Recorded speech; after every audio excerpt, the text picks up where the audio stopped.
Welcome to the only place where real, raw, and vulnerable conversations happen with IFBB Bikini Pros to give you an inside look at their struggles, strategies, mindset, passions, and all of life beyond the stage.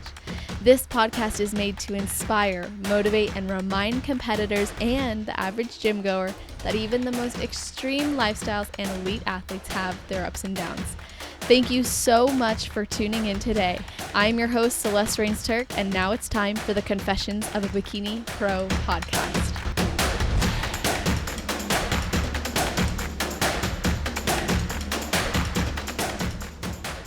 Today's episode is not just an audio podcast. It can also be watched over at YouTube at celestial_fit. And we are speaking with FitBody Fusion coach. And she started weight training and living a healthy lifestyle back in middle school and found working out and living this lifestyle to be exactly what she needs. And so she pursued competing in 2012 when she did her first show in July in a natural federation as a figure competitor. Then went on to coach herself and learn more about the process, decided she wanted to pursue this further. So she hired Jamie DeBernard. You guys, we've had Jamie on the podcasting coaches series, so check that out if you haven't. She hired her back in 2013 and started her run in the NPC. Shortly after that, she switched from figure to bikini and ended up gaining some momentum, went on to compete in her first national show where she actually received last callouts after a few first places in regional shows. And after a couple of years off, she took time to manage her hormones and reverse diet, and she came back in 2017. Then after her return, she decided to take more time off and start her family with her husband in 2020. So 15 months later, she got back on stage, actually competing in wellness and bikini, got feedback and did really well in wellness, thought she'd push for that. Then she found out she was pregnant again. And she came back in 2022, only a few months after her son's birth. And in March 2023, she began her prep, jumped into junior nationals after getting great feedback from Sandy to just go for it. She won her pro card, and now she is here with us. So welcome to the show, Angela Rutherford. How are you doing? I'm doing amazing. And I'm just so happy to be here and, to finally be doing this with you.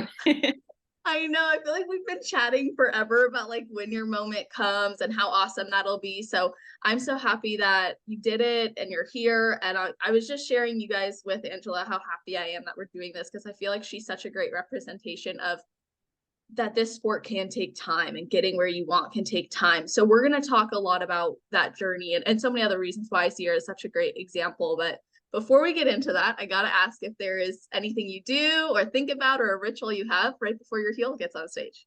Because it's been like so many, like pretty good, big gaps, like in between my, show seasons. So prior to just this last one, nothing really comes to mind. I'm usually just like in my zone, but I would say like these last two shows that I did this year, definitely in my zone, like staying focused, but I just felt really good. Like I had a lot of good energy, like within myself and just around me. And I just kept that going. Like I didn't let any kind of doubts creep in, and I just kept things really positive and feeling really good. And I had all my like good jujus around me. Yeah. So that's pretty much it. Just keep the good vibes rolling. Not letting anything kind of cloud, and keep the sunshine going.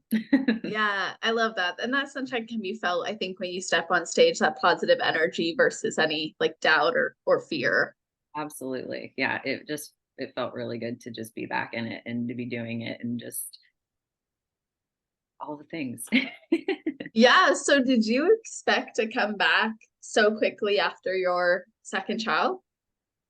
Well, actually, I was planning on doing a show last October. So the same year that he was born, and I had started prepping for that, but we didn't end up following through with it just because I, at the time, wasn't feeling confident enough, with my goals. I could get on stage, sure, but like I wanted to get on stage and make that impact, make that impression, and like turn pro. So I didn't feel like I had that last year because just I lost a lot of muscle, so and I was still breastfeeding Oh, wow. when we decided to pull me out of prep. And honestly, like that was the best decision because it gave me more time to build. Like I kept building for another 7 or 8 months with my food relatively high for me. And the outcome couldn't have been better going into it this year. So yeah, it was hard Yeah. prepping with two Yeah. little, but definitely worth every bit of it. Well, let's talk about motherhood and prep, and we'll get back to some of your initial start and everything. But being a mom, being in prep, I posted on my story for questions, and actually Hannah wanted me to ask you this, and it's something that I really had wanted to ask you too, which is how do you set boundaries and prioritize your schedule so that you can achieve what you want as a mom? Yeah, this is a good one. Because I'm big on boundaries, and juggling just coaching and my goals and being a mother and being a wife and staying present in all of those definitely has its challenges, but setting boundaries is like the key component to all of that. So like number one, like I always do my best to like put my needs first, even above my kids. So that comes down to like my workout, you know, Mm. getting that done. I wake up early, I get that done. And granted, my kids are early risers. And if you're watching my stories and my workouts, they're pretty much a part of my lift session for the most part. So, number one, making sure I'm getting that out of the way. And then, in terms of like setting boundaries, like with my work and my clients and everything, like I tell them like these are my working hours, this is when I'm going to be able to respond to you, and if it's outside of that, expect a response in 24 hours. Or if it's the weekend, like I tell them I don't get on my computer or on my app over the weekend, like that's my family time. Like I need that boundary, otherwise I would be working 24/7 every day, and I can't do that anymore. Before I had kids, sure, it was fine, but I don't want them to see me just strapped to my phone or my computer all the time. So I'm upfront with all my clients. I tell them that, and if my working hours change, I let them know, but then just sticking to it, that was hard in the beginning. Yeah. But I mean, I've had that boundary with myself probably over 2 years now. So it's there. Yeah, it's a strong boundary. So how do you manage show days for clients knowing that you take weekends off? So that is an exception. Okay. I will have that as an exception. Like if I have athletes competing, I'm going to be, it's not every weekend.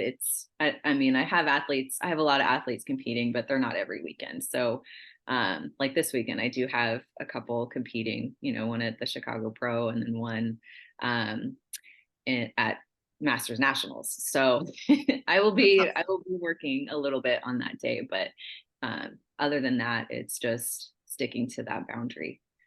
But That's really, really cool. I feel like it can be hard though if you started without taking much time off to then suddenly be like, I mean, obviously you made it clear that in your heart that's what you wanted for yourself to not work on weekends, but I still imagine that transition to no longer go on your computer, go on your phone would have been kind of tough. it's hard not to just go on there and check, like, what if, there's, something I need to respond to, but at the same time, like I tell them, if there is a time sensitive question, if there is an emergency, if your macros are messed up for whatever reason, or you are in a pinch with something, just text me, I'll respond. But if it's something that can wait, I'm not gonna Yeah. I'm not gonna respond to it till, Monday or the next day if it's after hours, because my kids are pretty much gone during the day. My parents help out a ton, and my husband's dad helps out a ton as far as like keeping them occupied while I'm working. So they tend to come home around 3:30. So I do my best to get everything finished by then. That way I'm not having to, work while they're here, just because I want to spend time with them. Yeah, that's so awesome. So during the day, like, is your normal schedule? You wake up early, obviously you get your workout done, they're there. And then are you working most of the day after that until about 3:30? Yeah. Yeah. Wow. I usually drop them off or they get picked up around 8:30. And then after that, I'm pretty much working and then, making my meal prep and my food and working, and that's about it. Definitely. Well, you know what? That's actually, you bring up a good point with the food aspect. So I've worked with a lot of moms who struggle with taking like bites, licks, and tastes of everything that they make for their kiddos. So is this something you've struggled with, or maybe clients have struggled with, and how do you personally navigate that? I feel like I'm struggling with that more now that I'm not in prep. And when Yeah. I'm prepping, I feel like I can be laser focused and, not have any bites of anything and just, keep that discipline. If I have a bite of something, it's probably going to be like extra zucchini or carrots. Yeah. Like that while I'm in prep.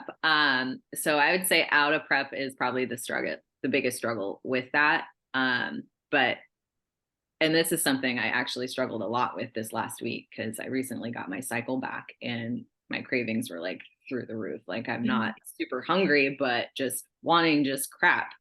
And so I was having a few handfuls of cereal and, little bites of things here and there that my kids eat. And, I was honest with Jamie and I told her that, and she's like, well, those add up. So stop it. And, sometimes I just need that, Yeah. so going into this week, I really just tell myself, like, I'm not going to do that. I'm going to just eat what I have planned. And if I want a little something extra, I have 500 calories to use it. I'm going to utilize it for that and not, I don't want to sabotage my reverse and, all the work of building these good habits and mostly not picking up that bad habit, because I feel like that carries so far when you're prepping, and it just makes it that much harder. And I know I'm going to be picking up prep here again, probably in not relatively soon, but for next year. So that's not that far away. Yeah. And it's so easy to pick up a unhelpful habit, and Yes. it's hard to break them because we kind of start telling ourselves this story that it's beneficial in some way, even if it's just from our brain telling us because it feels good, or it maybe relieves some sort of feeling, or gives us this false sense of another feeling. So I think it's awesome that you identified it, you addressed it, you talked to your coach about it, and she obviously knows how to work with you. You guys have been working together for almost a decade, right? So I think it's like very clear she knows how to coach you. And I also think that you bring up a great point. Like for other moms listening, it's not about like you're not a failure just because you did it for a week. You can start and pick back up, new week, new goal, keeping that intention. And I think that's important too. And you mentioned you have 500 calories, and talk to us about like what your nutrition expectations are in improvement season or when reversing versus when you're in like more of a deficit or a prep.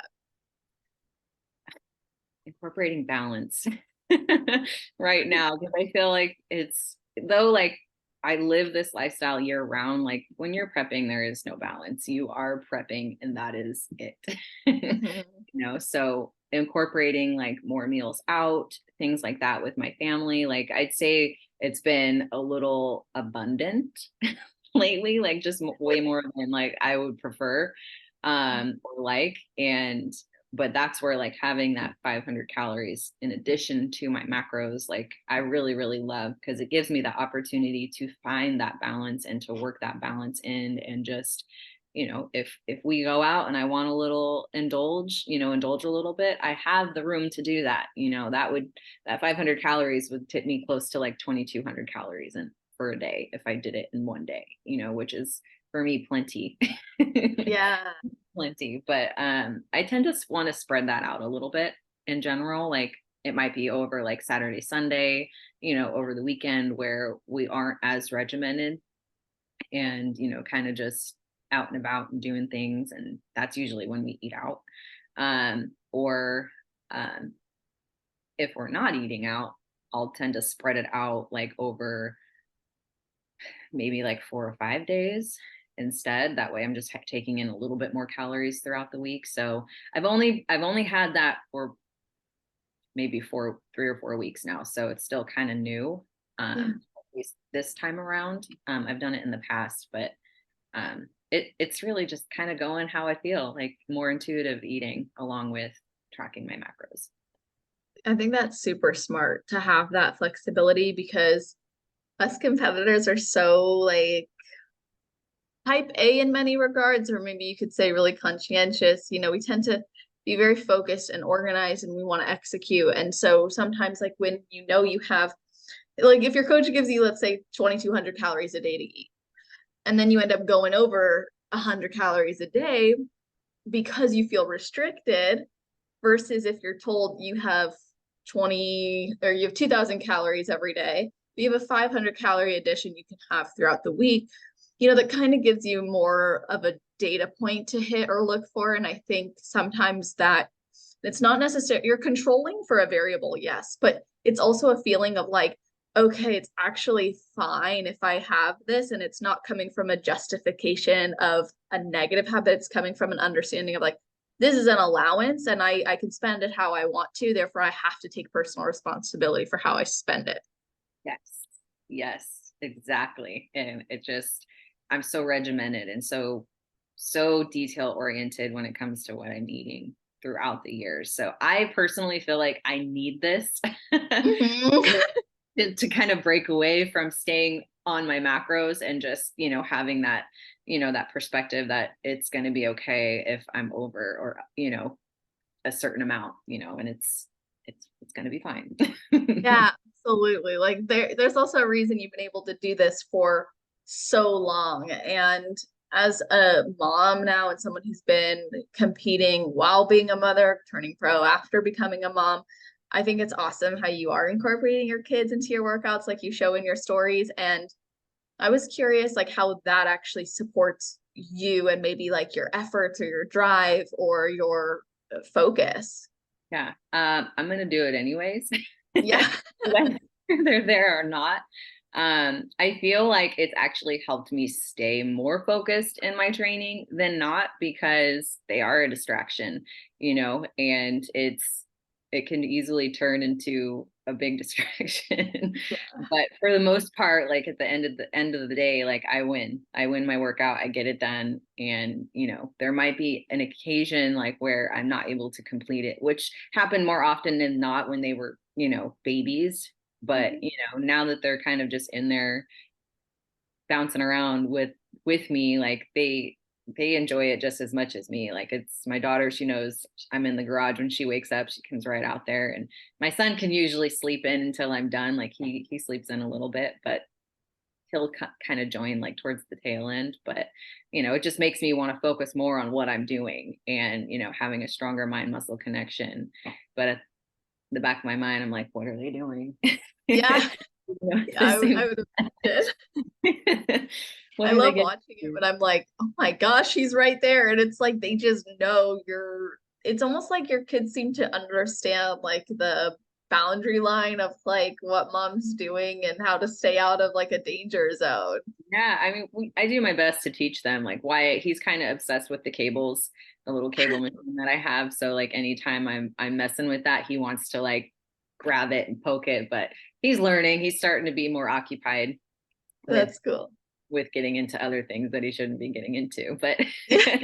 I mean, they've been a part of my workout since, I mean, they were really little. Like I would have them strapped to my chest and I would be working out, or, they'd be sitting in their little bouncy seat or doing their floor play, and, they're with me. So they from day one, it's been a part of their routine. That's awesome. I actually think about this a lot, like with moms who compete and that transition from competing to motherhood and competing. And when you had found out you were pregnant and then you gave birth, you're there, you have your first baby, you're also wanting to train and do your meals and live this lifestyle you're used to living. What did you notice maybe shift for you internally or emotionally or mentally to make that adjustment to doing all of that with a kid now and now kids Yeah.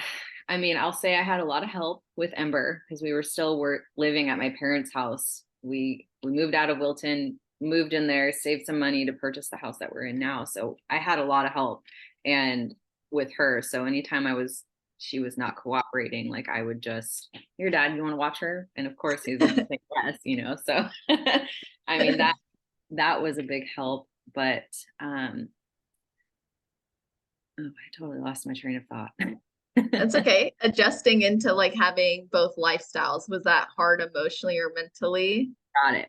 I would say no. I'd say it was pretty seamless as far as because I do it every day. I don't feel like being pregnant and having babies like changed that part of me. Like it it added more value to what I was doing, I feel like, and it made it more important for me to get this done even more because if my needs aren't met, then I'm not able to meet their needs to the best ability that I can, from like every aspect because training just helps me feel so much better like from a mental standpoint in addition to that physical standpoint. So I feel like it's just kind of been a seamless, I'm gonna make it happen no matter what. Totally. I feel Whether like it's a 15-minute workout or an hour long. that's super cool. Like that's such a great example of like you created an identity and it didn't change just because something in your life changed. If anything, it just continued in a new way, took on a new form. And it's like when people express to me that they're worried about gaining all the weight back or they're worried about becoming who they used to be, for example, and I'm sure you hear this all the time as a coach, like from the mental side for me, it's like there's no real proof that they would backtrack, just like what you're saying here. There was never proof or evidence that would say, yeah, Angela's not going to be able to follow her training or do her nutrition. It was just like, it's who you are. So it's in your nature to complete it. And I thought it was really interesting earlier. You said you lost a lot of muscle after your time off with kids. So can you kind of explain that to us and then how you had to approach your, I don't like calling it a comeback, but your comeback to the stage?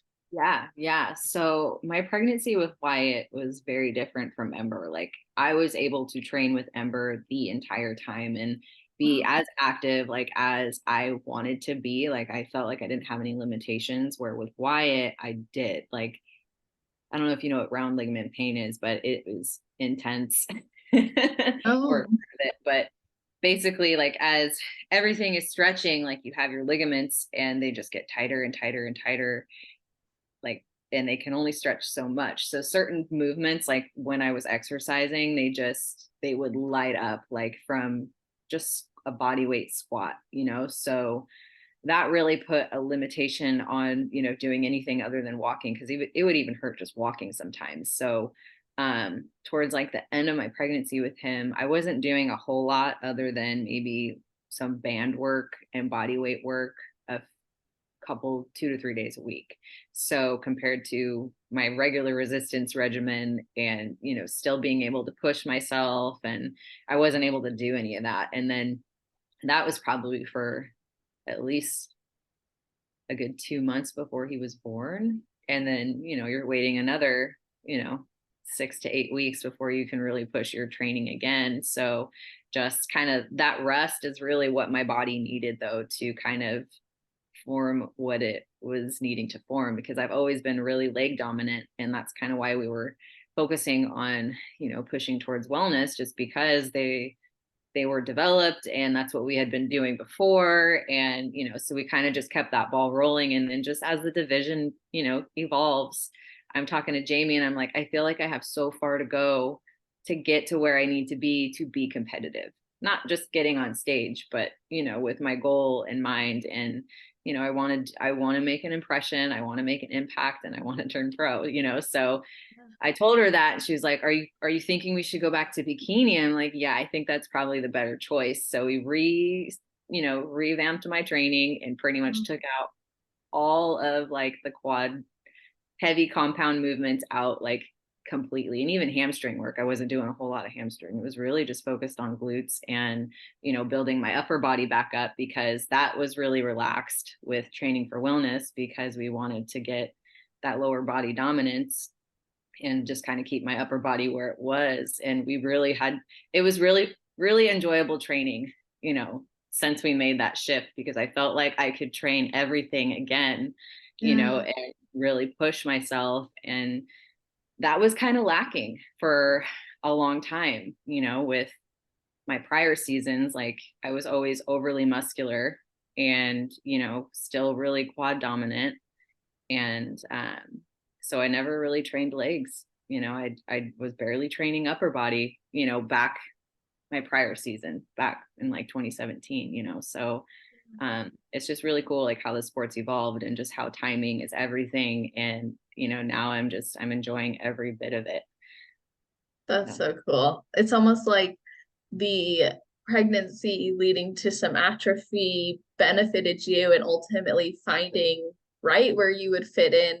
Whereas in the past, too muscular, but then in the present, not muscular enough for wellness. So it was like, okay, maybe back to bikini. And you said you guys made an adjustment to your training. So I imagine, taking away the leg day, well, the more compound movements and the strict quads and hamstring movements, you're mainly focusing on glutes. And something that, and I actually spoke with Jamie about this when I met her, or we've met before, but when I saw her at Cuties Conquering the Stage, we were talking about my legs because they were like out there. She's like, girl, be careful. And I was like, oh, I know. It's like I was like, at first I'm like, it's just fat. But she's like, you're crazy. So yeah. So something I had adjusted in this improvement season, like after the initial couple weeks post show, it was like I was doing compound movements. We were just capitalizing on like as much muscle growth as possible with my coach. And then we stopped. And we've been doing like 3 to 4 upper body days a week and like 1 lower body, mainly glute focused. And it's weird because I'm like, I'm still not big enough in my glutes for bikini, but because I'm imbalanced, I have to have the upper body catch up. Yep. And so it seems like for you, you needed to have your lower body atrophy, your upper body rebuild, and then you got to push yourself. But did any part of you have doubt because you had performed so well in wellness when you initially did it that you were making the right move, or were you fully confident, like, yeah, I should do bikini? I was fully confident. Like, those girls are muscular. Like they're tiny compared to like the other divisions, but they have a lot of muscle. And I just felt like that was like where I wanted to be in my off season too, like, because that's where I'm going to be spending the majority of my time, and I wanted to be comfortable year round. And I feel like staying with bikini was going to be, I was going to accomplish that. That's cool. Oh, that's super awesome. So you ended up coming back after both children. You came back to the stage. So let's go through your first season back and then how that compared to your most recent season. Like walk us through the differences and maybe anything that surprised you. I mean, I was still probably training as much after Ember. And I really took my time, like getting to a place where I wanted to compete. Like I didn't even think about it until, she was a year old, and I was just kind of enjoying my postpartum and working out and working on myself. And, I had my goals in the back of my mind still, or, front of my mind, but, my main focus was just enjoying this first year of being a mother and, experiencing that. And I have no regrets of that. But come January, February, when she turned 1, I was like, okay, it's game on, let's go. So I would say in terms of training, like my training was relatively the same. I was training, legs probably 3 days a week, all in my backyard. Cause this was like when COVID was happening, so there was no gyms in California Yeah. that were open. I wasn't gonna do like the whole mask thing at the gym anyways. And Yeah. so I started just building my home gym and, getting my leg press. I was like, okay, if I'm doing wellness, I need to have a leg press. I need to have a squat rack. I need to have a hack squat. So I got that, and I just felt like I could really do this, at home. And it was grind time. I mean, when we started prepping and cardio started building up, that would probably be the biggest shift, aside from like my training and my foods, because I generally eat the same, but my cardio got up to 90 minutes for that prep. And that was probably the hardest. Yeah. Doing 3-hour plus workouts a day, combined with a 1-year-old was not easy. And I probably wouldn't have been able to do that had I not been living at my parents' house because they helped out a lot. That's super cool. So they're really supportive of your bodybuilding journey as well, it Okay. sounds like. Yeah, totally. They love it. They love that I do it. That's so cool. I think it's really special to have that support system. And obviously, you were able to come back. You did amazing, especially into this season, too. Like, you came back, you won an overall, and your original plan was to compete at Universe, I believe, but you were told, just hop into junior nat. So when you got that feedback from Sandy, what made you like decide or maybe go fully confident, like this is probably the show I'll go pro, if you felt that way at all? I never put expectations of that going into, any show. Like it's interesting because like before turning pro, I had set like a goal. If it happens, great. If it doesn't, it's not going to be the end of the world, but I wanted to get an overall. Like I'd never gotten an overall for as long as I'd been competing. I'm like, dang it, I deserve that. I Yes. worked hard, I deserve it. No. And so accomplishing that and then just getting the feedback that I got from Sandy, which was literally like, I felt like I had to pull teeth to get something out of her. Like, what can I do better?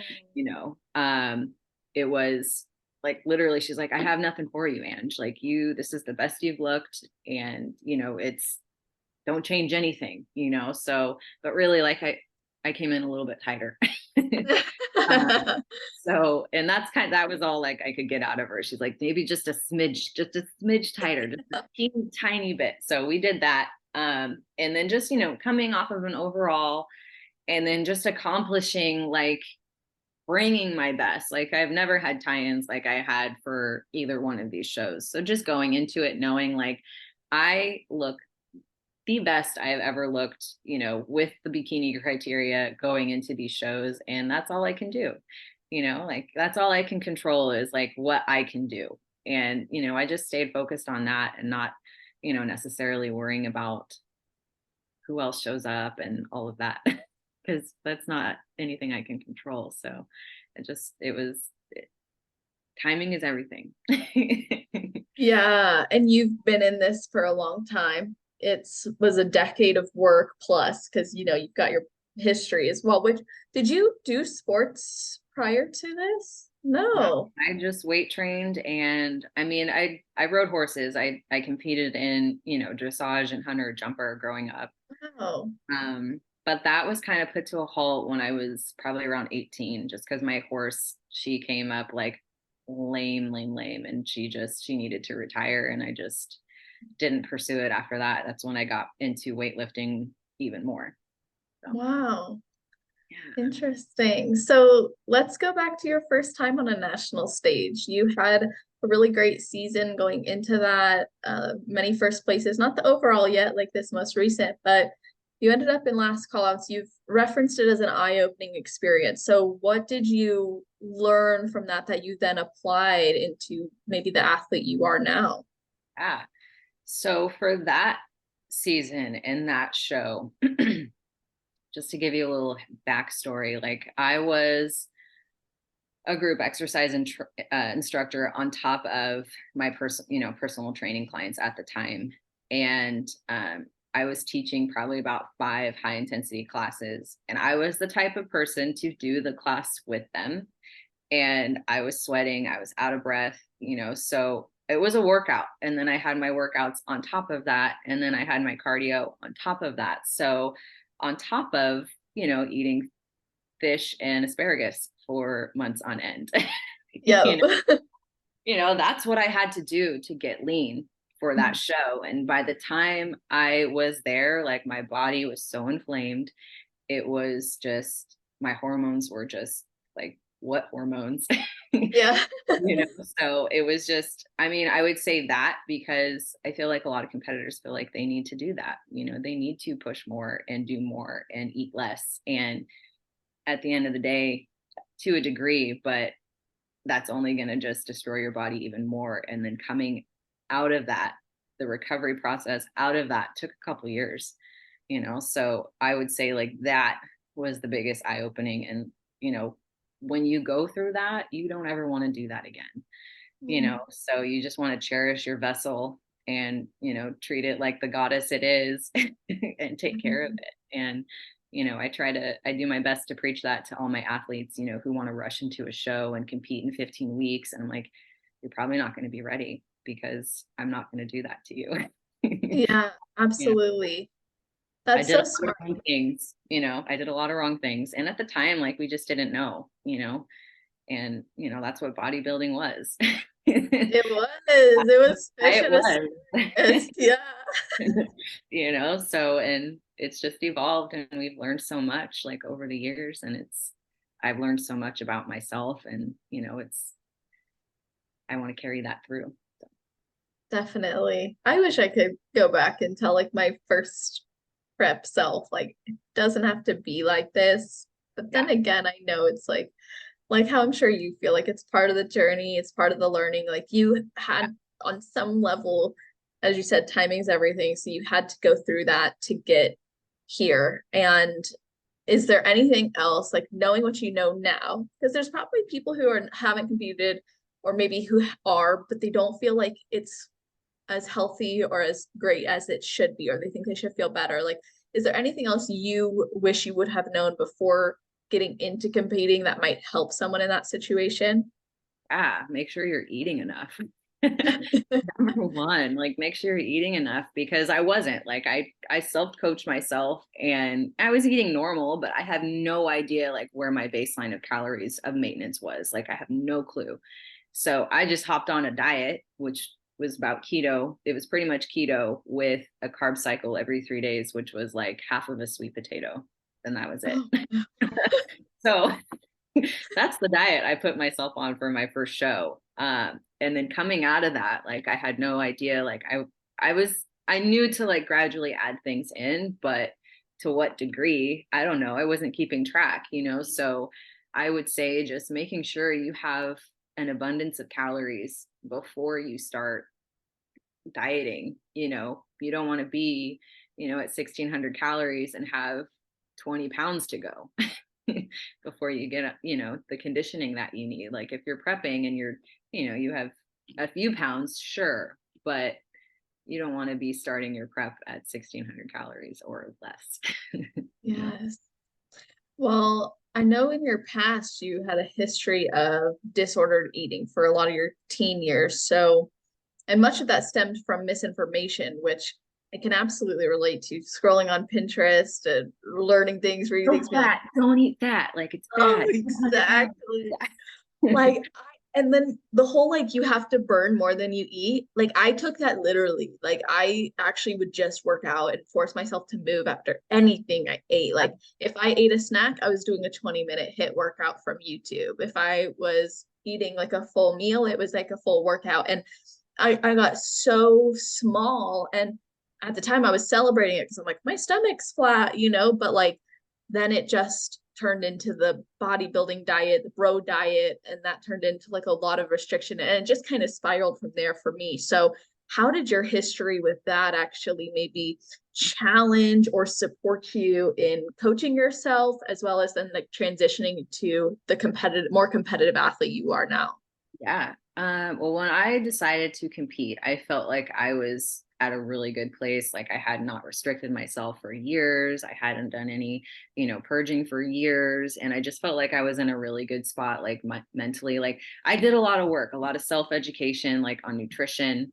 And I dove into that to like help me just learn how I should be eating and learn how I should be taking care of my body to fuel it for every day, but also for performance and working out. So I didn't want to lose that. And, after my first season, there were moments where I did binge and I did purge, and I did feel like I needed to self-restrict again. And I felt like major anxiety of all of the things that I did not want to return.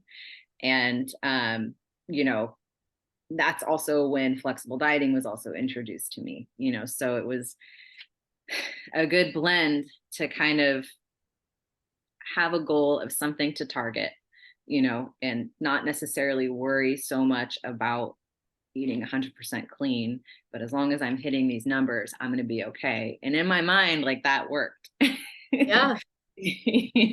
So I just kept going with that. And, I did not want to go back to that. And, after that year, I never did. It was a constant, like, you want to protect those things that you just feel like could destroy you, and because when I was in the thick of like my eating disorder, like if I was not able to see my hip bones and my ribs, like it was not going to be a good day. So it was bad. I got down to like 90 pounds, as Wow. a 16-year-old, so I was little. Yeah. How tall are you? I'm 5'1". Oh man, that's really little. Yeah. That's tiny, tiny Angela. Teeny tiny match, You really rebuilt yourself and mentally and physically. Yeah. Yeah. And it's just like, it stemmed from just misinformation, and I admired bodybuilders like from a young age. And, with the information that I had and the influence that I had, it was just like, eat less, eat less, eat less, do more cardio, eat less, until I'm like eating carrots for my meal, and that was it for the day, so it's, people got to find a good influence. And, if they have any doubts in their mind about it, it's probably not a good fit for them, so they got to find somebody to help them with the process so that they don't create those, harmful habits along the way. Absolutely. Yeah, I think that's so important, and finding the path that works for you and what's going to be sustainable. And I think sometimes like body image comes into play too, like not just the fact that most women struggle with their body image in their life at least once, which is unfortunate, but most of us struggle with it for a very long time and consistently are in different phases. So earlier you referred to your body as a goddess, as a vessel, and I love that. So how did you develop that mentality, and is that somewhat of what you like to do or support your clients with? Since you did say you try to remind them of that, I'm just kind of curious how that mentality has evolved for you and maybe in your coaching. Oh gosh, I don't know. I came from a place that was very destructive internally. Like I was not surrounded by that by any means, but just within myself, like not a very kind person. And, I got tired of doing that one day. And I started just reframing those thoughts, with something positive. And, I would be doing my cardio wanting to quit, and I'd be like, keep going, you're a badass, you're almost done, like Yes. being that cheerleader for myself. And, I've just continued to do that. And, the more you do that, the more you appreciate who and what you are. And, but also, I mean, as a person prior to kids, I was doing that, but I feel like even more so now, like I don't want them to feel like that ever, and I want to make sure I tell them every day, like I tell my daughter every day, like how pretty she is and how smart she is, how, how much I love her, and my son, but it's instilling that into them from a young age. Like it's important to me and I have to be that example. And I feel like that's what my body is. It's this goddess and it's this vessel, and you got to take care of it because you only get one. And just being through the lows that I've been through as a teenager and as like a young adult with my hormonal imbalance issues, and when you go through that and you overcome it, you want to cherish it and just protect it and honor that. And that's kind of just where I'm at. I want to protect it forever. What was your experience like with the hormonal imbalances that made it like something you really don't want to ever experience again? I had no control over my body, zero control. I would look at food and gain weight. Yeah. So, I and just not having that control, like just, I mean, you got to eat, and that's kind of where my mentality was. Like, I have to eat. I have to just let my body do what it's going to do. It's going to recover. I had to trust that. And I had to trust Jamie. I had to trust my coach because she had gone through similar things like after her, competing. And um, having that as like, having her as like a mentor and a guide while I was going through that was beyond helpful, because I knew if, she's coached other people to come out of it herself. And I knew I would be one of those people, so I just had to not care about the scale, not care about gaining body fat for the first time ever in my life, which was probably the hardest because I had the most body fat on me that I have ever had, and just, I really just focused on training, getting stronger, and enjoying that over anything else. Like, I ate foods that I wanted, ate foods that I enjoyed. And even though sometimes it was pretty restrictive, like there was a period of time where I went almost a year without eating any grains, no Wow. grains, because I just could not digest them. My body was just not going to do it. So Yeah. lots of inflammation from certain foods. And I didn't do um, any kind of allergy testing or anything like that. I just went off of my biofeedback and how things improved when I took certain foods out and added certain things in. And then just sticking with it. You got to you got to truck through the mud, and just giving myself time to do it, and we kind of knew like when my body was starting to shift and kind of responding a lot better to things, like, okay, this might be the time where we, give prepping a try. I remember we had done keto for a little while, mostly for like, this was when keto was like the next thing, it was like up and coming, everybody was doing it, and I'm like, I kind of want to try it, because I started learning more about like how it could help your hormones kind of reset. And I feel like I totally experienced that, like once we did that, because I pretty much ate veggies, a ton of fat, and some protein, Yeah. lots of things that my body needed. I didn't do the keto stuff that was processed or anything. I stuck to just whole foods, and that's really what did it, sticking to the whole foods. So after that, we came out of keto, and I wasn't gaining any weight, like as we were introducing carbs again. And I was like, this is glorious. I Wow. can have oatmeal again. Yes. And That bananas. is awesome. Yeah. So just paying attention to how my body was responding, we got to where we are now. Did you ever have any gut health issues? I probably did. I was never diagnosed. I mean, I had chronic constipation, like really bad. Like if I wasn't taking, um, certain things, I wasn't going to the bathroom, like my Yeah. smoothie and things like that. Um, so, I mean, I probably did. And that was another sign, like how I knew like things were good, because I wasn't taking anything at a certain point, and my bowel movements were normal and healthy, and, how they should be every single day, so that was kind of like another light bulb aha moment, when things were really shifting, is not being dependent on something to make me go to the bathroom. Yeah, seriously. I asked that because like I was struggling with gut health issues and I had to go on like a very high fat, like almost no carb diet, of, like literally what you described, meat, the fats and the vegetables. And my vegetables were limited, like low FODMAP. And then the reason for that was because every time I was eating carbs, I was gaining so much weight and I couldn't keep like I had no appetite. Like I would eat it and then one week I was like, I'm eating mindfully and I'm just gonna track what I eat. I'm gonna hit my protein goals for sure. Everything else I'm just gonna eat mindfully. And I came back to my coach and I was like, I know I didn't tell you I was doing this, but I needed to do it for myself. And this is what I got. He's like, oh, I think we've got like a gut issue because, Yeah.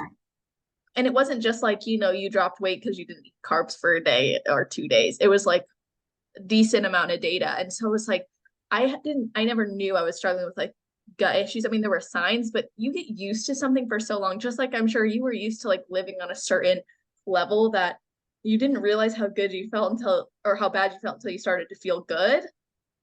So what did you start to notice other than your body responding, like what, and the bowel movements being better? Like what else did you notice shift that made you go like, oh my gosh, I never want to take this for granted? Um, Well, I would say the biggest shift was not until probably about 2018, after that season, and then trying to come back and do a national show after that was when I had hit kind of like rock bottom hormonally. So I'd gone through like a huge stressor in my life. And up until that point, like my body was very happy for the most part. Like I felt relatively good. But when I started working with Joanna and Hormone Logics, that was where things like really changed. Like going in to see her, like I had brain fog. I was sleeping 10 plus hours and exhausted.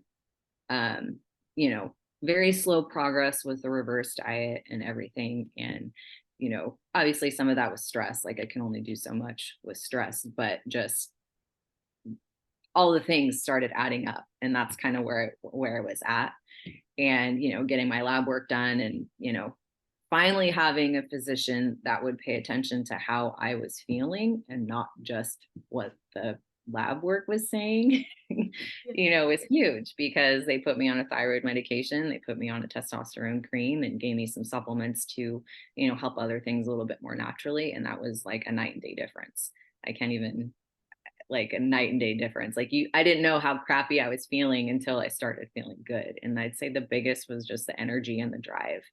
You know, like I stayed disciplined because that's what I do, but I guarantee, based on how I was feeling, most people would not be getting up to go to the gym to do any of that. Definitely. Was it mainly energy, or was there also like mood fluctuations as well? I don't feel like there was any mood fluctuations. I feel like I'm a pretty like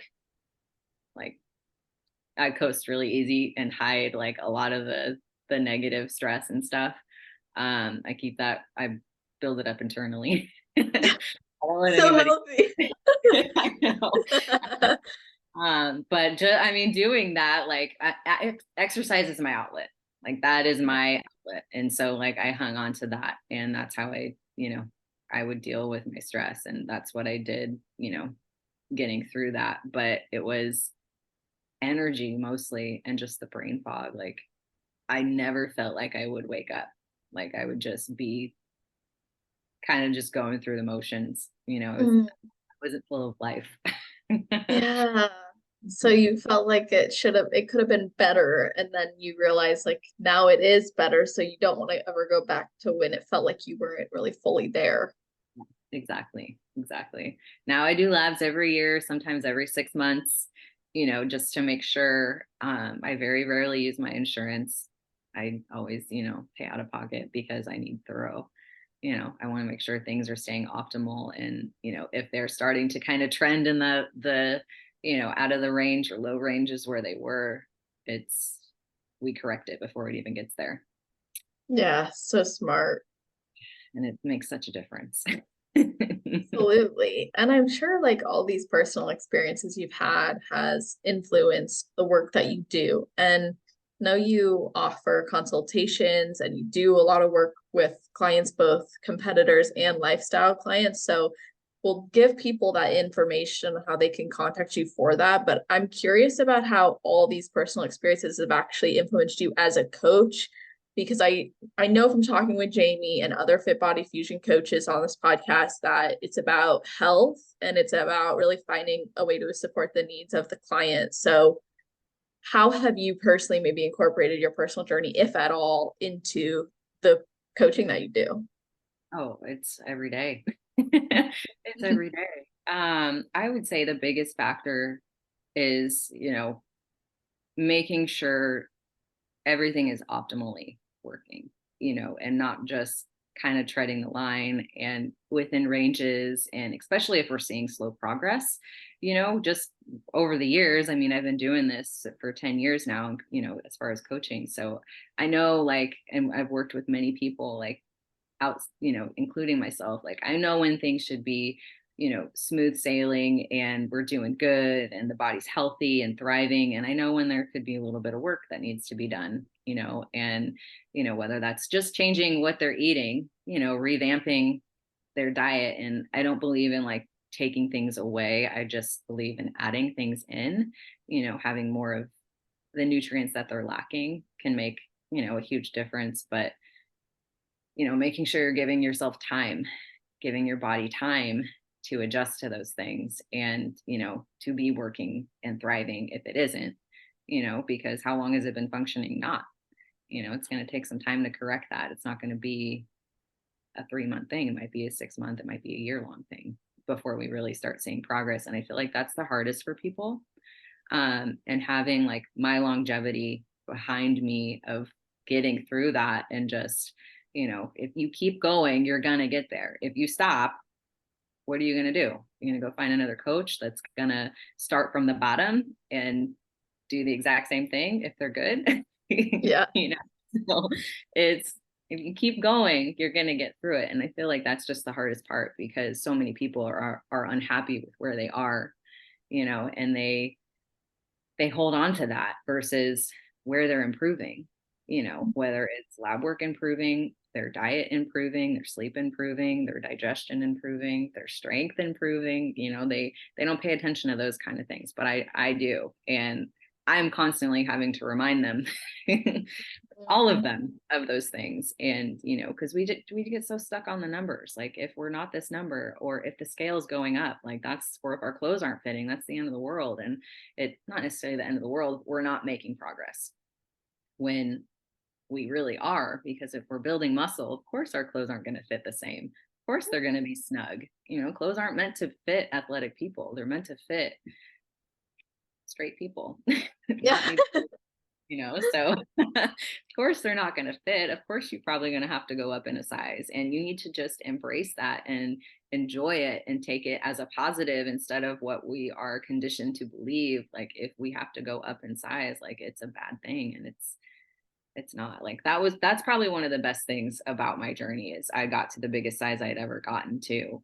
Granted, I had more body fat on me than I wanted, and I didn't feel my best, but I knew I was working on being my best, and just getting through that. You just got to do it. Exactly. You got to stick it out, and you got to do it. Otherwise you're never going to see it, and you're going to just be on this yo-yo hamster wheel where you are constantly stuck where you are. Absolutely. It's that commitment to having things maybe feel a little bit worse before they get better. And it's hard to trust that, because we feel like it should always be progressing. And like you said, many of us are conditioned that, like, if you're gaining, that's not good, or you're not supposed to be getting bigger as a woman. You're supposed to stay small, like all those things. But I think there's a lot of power when you break through that type of conditioning, not even just for your own like size goals, but also, like you said, for like the confidence and the belief in what you're doing, and for your health. Like, that's major, to be able to overcome a level of conditioning that tells you can't do that, so that you can actually be better as a person, and for yourself, and as an athlete, and healthier. And it's like because, yes, you gained more body fat than you would have liked, but now look where you are. It's like you had to go through that to come out the other side. Now the body fat can come off. Exactly. It couldn't before.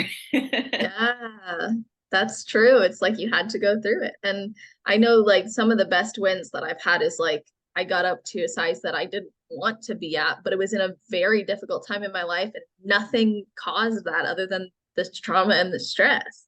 But I was showing up for myself at a time when I didn't want to. And it's like, who cares what my body looks like? Nothing else matters. If I can show up after something incredibly challenging in my life, like, that's worth celebrating. And sometimes we have to just look past like the clothing tag, or the, like you said, the weight scale, the measurements. It's like, are you showing up every day? Yes. Then guess what? When it's time for you to drop the body fat, or time for you to be in a deficit, or time for you to go into that next prep, like, you carry those habits, and you'll be just fine generally.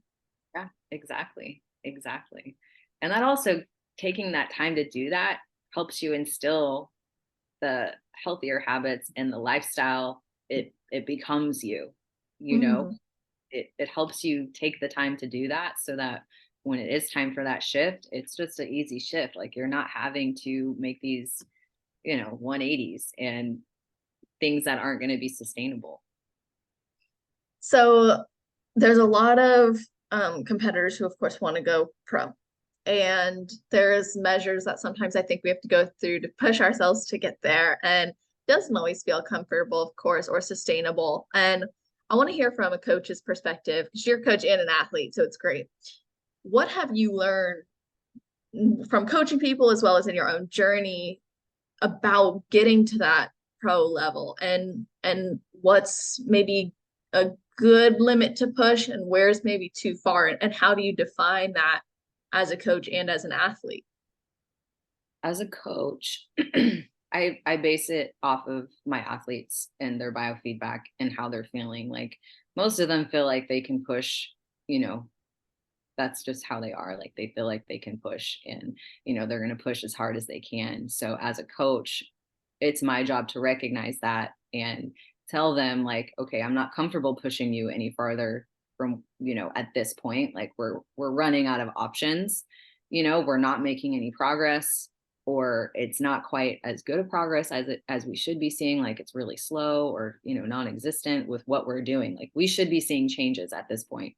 So, you know, it's always a tough conversation, you know, when that starts to happen. But if I'm seeing those little red flags and they're doing everything right, you know, I'm always going to tell them like, we need to hit pause. You know, we need, if it's just a couple weeks, cool. That might be all that they need, you know, where they're prioritizing their sleep, they're, you know, controlling their stress response, and, you know, hitting their numbers and cleaning up things a little bit if that's what needs to be done. That might be a 2-week break. It might be a 6-month break. You know, so it really just depends on, you know, what's going on. And, you know, as athletes, including myself, like we're going to push until we are either told no more or something starts, you know, breaking down. You know, at least for me anyways, you know. So just learning that, because like I was telling you earlier, just knowing how long I can push and how hard I can push just from past preps, and, you know, stopping before that even becomes a thing. Like that's why this has been such an easy transition. You know, I would say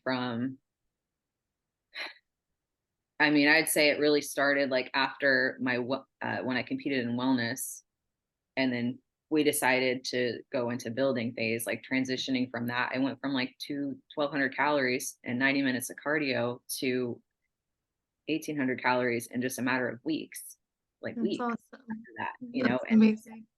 same thing with this one, you know, going from 1,200 calories to, you know, 1,700, and a 500 calorie flexible, you know, throughout the week. Like that's within weeks. You know, that Yes. take me months to do in the past without, you know, gaining a lot of body fat. And it's it's just mind blowing when you take care of yourself and, you know, you do it right and not push those limits so hard, you know, and even though it's taking every being of you to pull back, you know, Mm. just knowing my body and knowing that that's what I need to do, it's just going to make my next prep that much easier and that much better, you know. So I I do my best to help my athletes see that, you know, when we are at a point where we just shouldn't push anymore. Yeah, your personal testimony really speaks to that. And being in this game for as long as you have, you're able to showcase not just your personal stories, but the actual evidence you have and what you've been able to do. And when you got up there this year, you found out you won your pro card, like what was that like for you? Like what was that experience for you after all that time?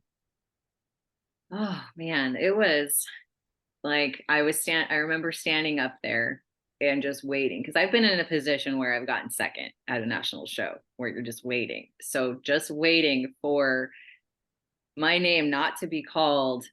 Yeah.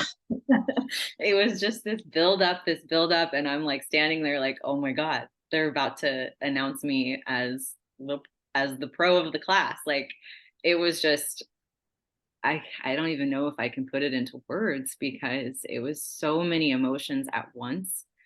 Um, just all hitting me, you know. And I remember just walking and just staring at Jordan because she had the medal, and I'm just like sitting there just giggling like uncontrollably, like, oh my God, I fucking did it. Yeah. You know, like I wasn't expecting that. You know, I went into it feeling really good, and that's all I can do, and, you know, giving my best effort, and that's all I can control, you know, and everything else was out of my hands, but I was like, I freaking did it. Yeah, that's so cool. Like such a full circle moment. And earlier you said you're taking the time to reverse a bit. And you just said you're building up those calories. And then you also said you're probably going to start prepping for the beginning of the year or at the beginning of the year. I don't know. We'll see what Jamie thinks, but I even though like Sandy, she's the feedback I got from her after nationals was just a little bit more density and fullness in my glutes. So really, I want to see that increase.